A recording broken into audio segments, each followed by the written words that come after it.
જિગ્નેશભાઈ, કોઈ પણ ફાઇનાન્સને લગતી પર્સનાલિટીને એક જે કોમન પ્રશ્ન પૂછવામાં આવે ને એ છે કે માર્કેટ શું લાગે છે. તમને આવું કોઈ પૂછે છે બહુ જ લોકો પૂછે છે. તો શું જવાબ આપો તમે?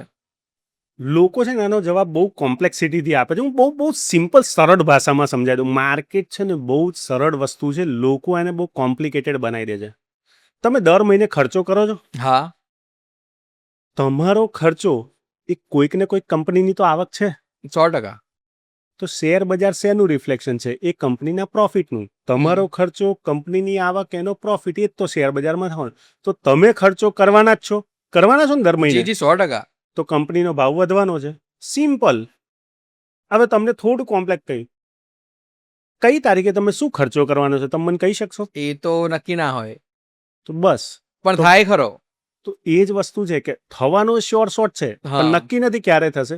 તો એમ પણ તમારો ખર્ચો એની ઇન્કમ બનવાની છે ખરી, એ નક્કી છે, પણ ક્યારે બનશે એ નક્કી નથી. એટલે બજાર ક્યારે ઉપર જશે ને ક્યારે નીચે જવાનું ઉપર છે એ ગેરંટી છે, કારણ કે તમે ખર્ચો તો કરવાના જ છો. બરાબર છે. તો બહુ જ સરળ ભાષા છે.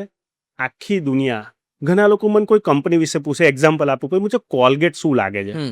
હું કહું સાહેબ આપણે 145 કરોડની વસ્તી છે, 145 કરોડ સવારમાં ઊભા થઈને એવું કહેશે કે આજથી બ્રશ કરવાનો બંધ, તો સાહેબ કોલગેટ બનાવતી બધી કંપની ઝીરો. એ થવાનું છે? 145 કરોડ કોલગેટ કરવાનું બંધ કરવાના છે? ના કરે. 145 કરોડ લોકો બાઇક ચલાવવાનું બંધ કરવાના છે? ના કરે. 145 કરોડ લોકો ખાવાનું બંધ કરવાના છે? ના કરે. સાહેબ આ જ લોકો માર્કેટ ચલાવે છે. આ સિમ્પલ છે સાહેબ. આ લોકો કન્ઝમ્પશન કરે છે તો આ કંપની પ્રોફિટ કરે છે ને વધવાની છે. બહુ જ સરળ વસ્તુ છે.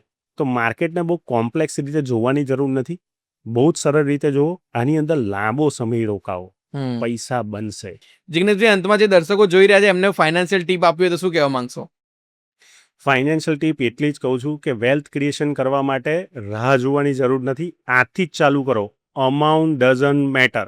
સાહેબ નાની અમાઉન્ટથી કરો કે મોટી અમાઉન્ટથી કરો, આજથી જ વેલ્થ ક્રિએશન ચાલુ કરો. જર્ની તમારી ઇઝી થઈ જશે. Think investment, think Jignesh Thakkar.